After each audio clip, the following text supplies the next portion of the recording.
और मुद्दे की बात में आज हम बात करेंगे बढ़ते प्रदूषण की। बता दें कि दिल्ली में प्रदूषण की स्थिति बेहद खराब है। कई इलाकों में वायु गुणवत्ता सूचांक यानी कि AQI 400 के पार पहुंच गया है। CPCB के मुताबिक दिल्ली में दिन का औसत AQI 372 है, यानी कि बेहद खराब श्रेणी में। NCR में इसके बाद सर्वाधिक प्रदूषण ग्रेनो रहा है। यहाँ का AQI 350 दर्ज किया गया।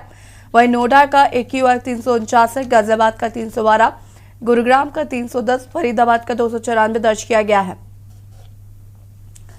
राजधानी में हवा की सेहत बिगड़ रही है। केंद्र व दिल्ली सरकार की सख्ती के बावजूद वायु गुणवत्ता में सुधार नहीं हो रहा है। आलम यह है कि ऐसे में लोग दूषित हवा में सांस लेने को मजबूर है। आपको बता दें कि जहां एक ओर ठंड का कहर बढ़ रहा है, तो वहीं दूसरी ओर लगातार वायु प्रदूषण भी बढ़ता जा रहा है। दिल्ली में वायु प्रदूषण जो है वो बहुत खराब श्रेणी में दर्ज किया गया है। दिल्ली के कई ऐसे इलाके हैं जहां पर AQI 400 के पार है। लोग दूषित हवा में सांस लेने को मजबूर है।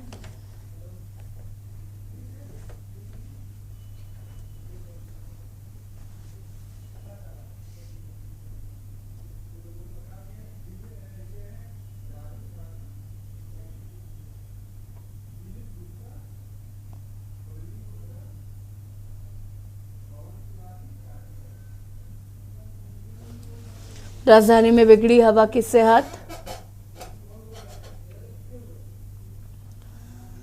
दूषित हवा में सांस लेने को मजबूर लोग।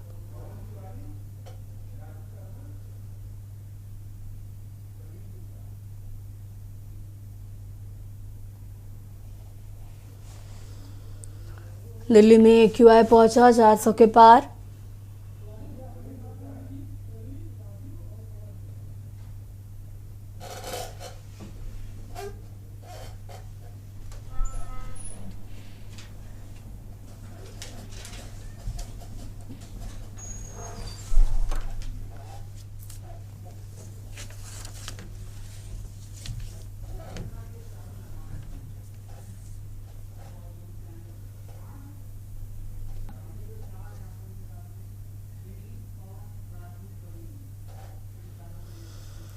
हमारे साथ राजू शर्मा मेरठ से जुड़ चुके हैं, पवन तिवारी लखनऊ से, विनीत कुमार लखीमपुर से और प्रवीण गुप्ता दिल्ली से। सबसे पहले प्रवीण, दिल्ली की बात करें तो दिल्ली का AQI जो है वो लगातार बहुत खराब श्रेणी में दर्ज किया जा रहा है। दिल्ली के लोग दूषित हवा में सांस लेने को मजबूर है। सरकार निरंतर प्रयास कर रही है, इसके बावजूद भी AQI कंट्रोल नहीं हो रहा। जी मैं आपको बता दूं, दिल्ली सरकार के जो नियम कानून है, दिल्ली सरकार के ऊपर सुप्रीम कोर्ट कई बार फटकार भी लगा चुका है प्रदूषण को लेकर, लेकिन उसके बावजूद भी दिल्ली सरकार के जो लोग हैं वो AQI को कम नहीं कर पा रहे हैं। ना तो वो लोग उस पराली जलती है, पराली का जो प्रदूषण, पराली की वजह से जो प्रदूषण दिल्ली के अंदर आता है, जिसकी वजह से हवा दूषित हो जाती है और लोगों को सांस लेने में तकलीफ होती है। गाड़ी चलाते हुए आंखों में जलन को महसूस किया जाता है। तो अभी जो AQI दिल्ली के अंदर पड़ा है वो 2 दिन पहले जो दर्ज किया गया था वो 200-250 के आसपास था, लेकिन आज का जो AQI दर्ज किया गया है वो 400 प्लस है। तो दोबारा से वही समस्याएं आनी शुरू हो गई है। लोगों को सांस लेने में दिक्कत का सामना करना पड़ रहा है और आंखों में जलन जो होती है वो लोगों को होने लग गई है। जी बिल्कुल, लेकिन ये AQI कंट्रोल कैसे होगा? सरकार उस पर किस तरीके से लगाम लगाएगी? भले ही नियम कायदे कानून है, लेकिन उसके बावजूद भी हम देख रहे हैं AQI लगातार खराब श्रेणी में ही है। जी मैं बता दूं, उसका कारण ये है कि अभी पीछे जो पर्यावरण मंत्री हैं गोपाल राय जी, उन्होंने कुछ चीजों को बंद भी किया था। 14 चीजें ऐसी थी जिन्होंने उनको बंद किया था, जैसे कि कहीं निर्माण नहीं किया जाएगा, कहीं कोई रोड खुदाई नहीं होगी और रोडों पे छिड़काव किया जाएगा। ऑड एंड इवन भी लगाया गया था दिल्ली के अंदर, लेकिन उसके बावजूद जब वो दो दिन दिल्ली के अंदर बारिश का होना पाया गया और उसके बाद में दिल्ली सरकार के जो पर्यावरण मंत्री हैं गोपाल राय, उन्होंने AQI कम होने की वजह से देखा, जो पाया उन्होंने, तो उन्होंने ऑड एंड इवन भी हटा दिया और छिड़काव भी बंद कर दिया। तो उसकी वजह से बढ़ते प्रदूषण दोबारा से दिल्ली के अंदर AQI 400 प्लस आज के डेट में पाया गया है। ठीक है, राजू शर्मा मेरठ से हमारे साथ जुड़े हुए। राजू, मेरठ की बात करें तो मेरठ यूपी का सबसे ज्यादा प्रदूषित जिला है और यहाँ पर हम देख रहे हैं कि लगातार प्रदूषण बढ़ता ही जा रहा है। क्या कारण है, क्या इनका पता लगाया गया है और इसको कंट्रोल कैसे किया जाएगा? हाँ बिल्कुल, देखिए राजधानी के साथ साथ मेरठ की अगर बात करें तो मेरठ में भी लगातार जो प्रदूषण का स्तर है वो बढ़ता जा रहा है। हालांकि दिल्ली का जो प्रदूषण है वो 400 AQI है। अगर मेरठ की बात करें तो मेरठ का AQI भी 400 से ऊपर पहुंच चुका है। लगातार ये प्रदूषण का स्तर जो है मेरठ का बढ़ता जा रहा है। पूरे देश की बात करें तो पूरे देश के 229 शहरों में मेरठ का नाम तीसरे स्थान पर रहा था, और अब भी लगातार बरकरार है। हालांकि जो तमाम मेरठ के अधिकारी है वो बेशक दिशा निर्देश जारी कर रहे हैं, जुर्माना तक लगाया जा रहा है। मेरठ में अब तक 3 से 4 जो होटल्स है उन पर पराली जलाने पर जो है मुकदमा लग चुका है, और अन्य जो निर्माण सामग्री बेचने वाले व्यापारी हैं उन पर भी जुर्माना लगाया जा चुका है। लेकिन जो प्रदूषण का लगातार स्तर बढ़ रहा है वो कम नहीं होने को तैयार है। बेशक जो नगर निगम के अधिकारी है वो जागरूकता अभियान भी चला रहे हैं कि लोग जो है प्रदूषण फैलाने से बचे, पराली जलाने से बचे, और जितने भी उद्योग है उनको धुआं जो उड़ता है उस पर भी रोक लगाने के दिशा निर्देश दिए गए हैं। लेकिन लगातार जो प्रदूषण का स्तर है वो कम ना होने का नाम नहीं लेता नजर आ रहा। हालांकि इसमें कहीं ना कहीं देखिए आम जनता को भी समझना पड़ेगा कि जो ये लगातार प्रदूषण बढ़ रहा है उसमें कहीं ना कहीं हमारी भी एक अहम जिम्मेदारी है। तो हमको भी कहीं ना कहीं जागरूक होना पड़ेगा, और ऐसे जो उपकरण हैं जिनसे प्रदूषण फैलता है उनका इस्तेमाल करने से बचना पड़ेगा। तभी ये जो प्रदूषण का लगातार स्तर बढ़ रहा है उसे कम किया जा सकता है। ठीक है, पवन तिवारी लखनऊ से हमारे साथ जुड़े हुए। पवन, लखनऊ की बात करें तो यहाँ पर क्या कुछ अपडेट है? अगर हम बात करें प्रदूषण की तो क्या स्थिति है?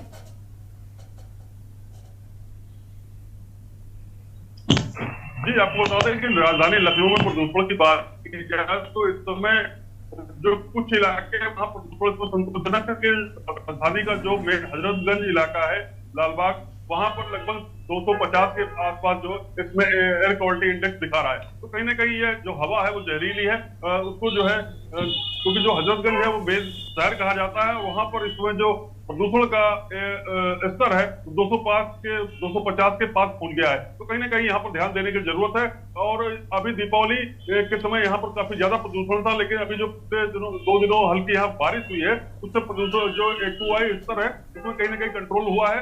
और जो कैंट का इलाका वहां पर लगभग 60 AQI स्तर है, और इसके अलावा जो तालकटोरा वहां पर लगभग 150, और जो इसमें जो लालबाग का इलाका वहां पर 250 है।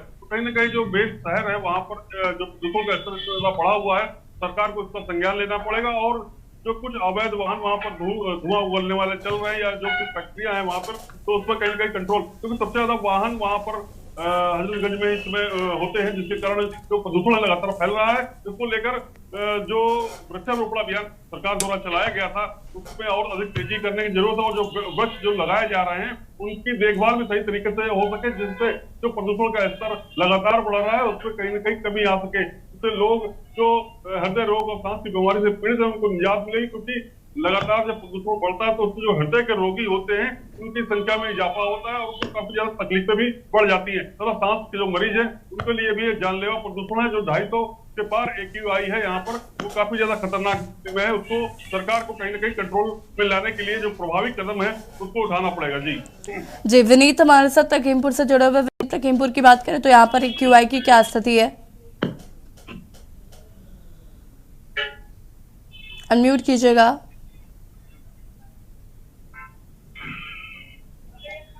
देखिए, इसमें आपको बता दें लखीमपुर खीरी की अगर बात करें तो लखीमपुर खीरी में प्रदूषण 240 के AQI पहुंच चुका है, जो काफी खतरनाक साबित हो रहा है। वहीं अगर प्रशासन की बात करें प्रदूषण को लेकर के, तो विभिन्न जागरूकता अभियान चलाए जा रहे हैं, जिसके बावजूद जो है ग्रामीण इलाकों में कई किसानों के ऊपर पराली जलाने को लेकर के मुकदमे भी दर्ज हुए, उनके ऊपर जुर्माना भी लगाया गया है।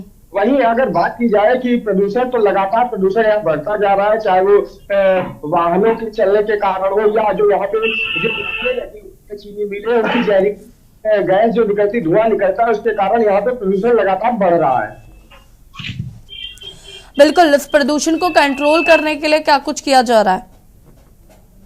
बता दें जैसे कि प्रदूषण को कंट्रोल करने के लिए प्रशासन जो है लगातार किसानों से और विभिन्न लोगों से अपील कर रहा है कि पराली ना जलाएं, और जैसे मिल वगैरह है इन पे भी कंट्रोल किया जा रहा है। लेकिन अभी कुछ धरातल पर ऐसा जो है साबित नहीं कर पाया प्रशासन, जिससे कोई कंट्रोल। ठीक है। राजू, मेरठ की अगर हम बात करें, यहाँ पर क्या ऑड इवन का फॉर्मूला है, या जिस तरीके से दिल्ली में हम देख रहे हैं तमाम नियम लागू कर दिए गए, क्या उस तरीके की चीजें मेरठ पर देखने को मिल रही है? कितना संजीदा प्रशासन नजर आ रहा है, या नगर निगम कितना संजीदा नजर आ रहा है? पोल्यूशन को लेकर अगर हम बात करें, अस्पतालों में क्या स्थिति है? हाँ बिल्कुल, देखिए अगर दिल्ली की तरह ओडियन की बात करें तो मेरठ में इस तरह का कुछ भी दिखाई नहीं दे रहा है। हालांकि जो अधिकारी है वो दिशा निर्देश बेशक जारी कर रहे हैं लोगों को कि वो सड़कों पर जब भी निकले तो मास्क लगाकर निकले, प्रदूषण फैलाने से बचे। साथ ही निर्माण सामग्री बेचने वाले जितने व्यापारी है या जो भी निर्माण करने वाले लोग हैं, उन्हें सख्त हिदायत दी जा रही है कि जो भी निर्माण सामग्री देके वो उसको ढककर रखे, बाकायदा खुले में निर्माण सामग्री ना रखे। निर्माण कार्यों पे भी तमाम तरीके की रोक लगाई गई है। अगर कोई भी निर्माण करता पाया जाता है तो उस पर भी लाखों रुपए के जुर्माना लगाने की बात कही गई है। और इसके अलावा जो उद्योग चल रहे हैं, जो धुआं उगलते हैं, उन पर भी फिलहाल रोक लगाई गई है। उन्हें भी कहा गया है कि फिलहाल लगातार जिस तरीके से प्रदूषण बढ़ रहा है उसको देखते हुए फिलहाल कुछ समय के लिए जो धुएं की जो चिमनी चलती है उनको फिलहाल बंद कर दिया जाए। और इसके अलावा जो मेरठ स्वास्थ्य विभाग है वो भी लगातार अलर्ट है। अस्पतालों में बेशक मरीजों की जो तादाद है वो लगातार बढ़ती जा रही है। हृदय रोगों की सबसे बड़ी समस्या, सांस लेने में लोगों को सबसे ज्यादा कठिनाइयां हो रही है, क्योंकि सीधा असर अगर प्रदूषण का होता है तो वो सीधा हृदय पर होता है। सांस के माध्यम से जो प्रदूषण है वो सीधा अंदर जाता है और कहीं ना कहीं वो हमारे दिल को जो है झकझोर कर रख देता है और बीमारी फैलने का जो खतरा है वो सबसे अधिक बढ़ जाता है। तो लगातार अस्पतालों में भी जो प्रदूषण से ग्रस्त जो मरीज है उनकी संख्या बढ़ रही है। और चाहे नगर निगम की बात करें, चाहे अन्य डिपार्टमेंटों की बात करें, वो लगातार अभियान चलाने के दावे कर रहे हैं, लेकिन हकीकत ये है कि जो प्रदूषण लगातार बढ़ रहा है, AQI में जो गिरावट होनी चाहिए थी वो धरातल पर नजर नहीं आ रही। और बातचीत आगे हम करेंगे, आप सभी हमारे साथ बने रहिए। देखिए बात पे रुकेंगे छोटे से ब्रेक के लिए, चलो हाजिर होते हैं। आप देख रहे हैं के न्यूज, खबरों का सारथी। ब्रेक के बाद एक बार फिर से आप सभी का स्वागत है। और मुद्दे की बात में आज हम बात कर रहे हैं बढ़ते प्रदूषण की। आपको बता दें कि राजधानी दिल्ली समेत राजधानी लखनऊ की अगर हम बात करें तो लगातार AQI जो है वो बढ़ता जा रहा है। दूषित हवा में सांस लेने के लिए लोग मजबूर हैं। हालांकि सरकार लगातार प्रयास करे कि AQI को कंट्रोल किया जाए, हालांकि उसमें लगातार बढ़ोतरी ही देखने को मिल रही है। दिवाली के बाद से ही लगातार पोल्यूशन बढ़ता जा रहा है। इसी पर चर्चा करें, मेहमान हमारे साथ लगातार बने हुए, अलग अलग जिलों से हमारे संवाददाता हमारे साथ जुड़े हुए हैं। प्रवीण, दिल्ली की बात करें हम तो क्या और सख्त रुख अख्तियार कर सकती है सरकार? साथ ही साथ अस्पतालों की अगर हम बात करें तो वहां पर किस तरीके का माहौल देखने को मिल रहा है? जी मैं बता दूं, सरकार अगर चाहे तो दोबारा से इस प्रदूषण को कम करने के लिए वही नियम दोबारा लागू कर सकती है जो नियम सरकार ने पहले लागू किए थे। जिस तरीके से डीजल की गाड़ियां दिल्ली के बाहर से, चाहे वो यूपी से हो, चाहे पंजाब से हो, चाहे हरियाणा से हो, जो दिल्ली के अंदर डीजल की गाड़ियां आ रही थी उन पर रोक लगा सकती है। जिस तरीके से पहले इन्होंने बॉर्डर सील किए थे, डीजल की गाड़ियों को, पेट्रोल की गाड़ियों को अंदर आने से इन्होंने मना कर दिया था बाहर की गाड़ियों को। तो वो गाड़ियों को अगर इन पे दोबारा से अगर उन पर रोक लगाई जाए तो प्रदूषण कंट्रोल हो सकता है। बात करें दिल्ली की, अब दिल्ली की जब बात करेंगे तो ये लगा लीजिए कि दिल्ली में इस टाइम जो माहौल चल रहा है वो शादियों का माहौल चल रहा है, शादियों का सीजन चल रहा है। जबकि दिल्ली सरकार ने दीपावली पे भी जो बम के पदार्थ हैं, जो बम वगैरह से प्रदूषण होता था, उस पर भी रोक लगाई थी, उस पर भी कड़ी निंदा करी थी। और उसके लिए भी दिल्ली पुलिस ने भी और दिल्ली सरकार ने भी बम वगैरह जलाने के लिए मना किए हुए थे। लेकिन दीपावली खत्म होने के बाद जब शादियों का सीजन दिल्ली के अंदर स्टार्ट हुआ है तो वहां पे भी आतिशबाजी बहुत ज्यादा देखने को मिलती है। उसकी वजह से भी रात को जो आतिशबाजी ये लोग करते हैं शादियों के अंदर, बैंक्वेट हॉल के बाहर, रोडों के ऊपर, उससे भी AQI पे बहुत ज्यादा फर्क पड़ता है। अगर उस चीज पे भी रोक लगाए दिल्ली सरकार तो या दिल्ली पुलिस, तो उससे भी बहुत ज्यादा AQI कम हो सकता है। और बात करें अगर पर्यावरण मंत्री की, तो अगर दिल्ली के अंदर दोबारा से छिड़काव दिल्ली की सड़कों पर होता रहेगा और ऑर्डर इवन दोबारा से अगर लगा देती है सरकार, तो दिल्ली में प्रदूषण का लेवल और नीचे आ सकता है। लेकिन दिल्ली सरकार को कड़े नियम दोबारा से लागू करने पड़ेंगे जी। और बात करें अगर हॉस्पिटलों की, तो हॉस्पिटलों में इस समय सबसे ज्यादा जो केसेस आ रहे हैं वो सांस की परेशानी के आ रहे हैं, दमा की परेशानी के आ रहे हैं। जिन लोगों को पहले से ही प्रॉब्लम चल रही है, जिन लोगों को पंप यूज करना पड़ता है, उसके बावजूद दिल्ली का जो प्रदूषण है वो बढ़ता ही जा रहा है। तो दिल्ली के अंदर के जितने भी अस्पताल हैं उनमें अगर जो केसेस बढ़ रहे हैं तो वो सिर्फ सांस के मरीजों को केसेस बढ़ रहे हैं, लोगों की जलन के आंखों में जो जलन होती है उसके केसेस बढ़ रहे हैं, और उस पर भी अभी दिल्ली सरकार कोई ज्यादा खास ध्यान नहीं दे रही है। जिस तरीके से कहा जाता है कि अरविंद केजरीवाल जी की जो दिल्ली सरकार के जो हॉस्पिटल्स हैं वो A1 नंबर के हैं और मतलब बढ़िया क्वालिटी के हैं, उनमें चिकित्सा बढ़िया मिलती है। लेकिन इस समय अगर हॉस्पिटलों में जाके देखा जाए तो मरीज की हालत बद से बदतर है और सांस के मरीज सबसे ज्यादा पाए जाते हैं। जी बिल्कुल। विनीत, अगर हम लखीमपुर की बात करें तो यहाँ पर अस्पतालों का क्या रुख देखने को मिल रहा है? अस्पतालों में किस किस तरीके के मरीज जो है वो ज्यादातर पहुंच रहे हैं? देखिए, अगर आप लखीमपुर खीरी जिले की, तो लखीमपुर खीरी जिले में भी जैसा कि पवन ने बताया कि लखीमपुर खीरी जिले में भी जो सबसे ज्यादा हार्ट पेशेंट और सांस के पेशेंट जो है जिला अस्पताल में पहुंचे।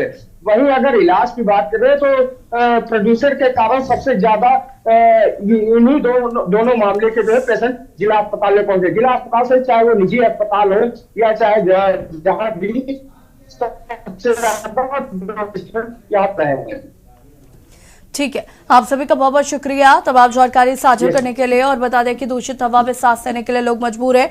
सरकार निरंतर प्रयास कर रही है कि कैसे AQI को कंट्रोल किया जाए। हालांकि जागरूकता होना बहुत जरूरी है, इस पोल्यूशन को कंट्रोल करना फिलहाल बहुत जरूरी हो गया है। मुद्दे की बात में फिलहाल इतना ही। देखते रहिए के न्यूज़ इंडिया। नमस्कार।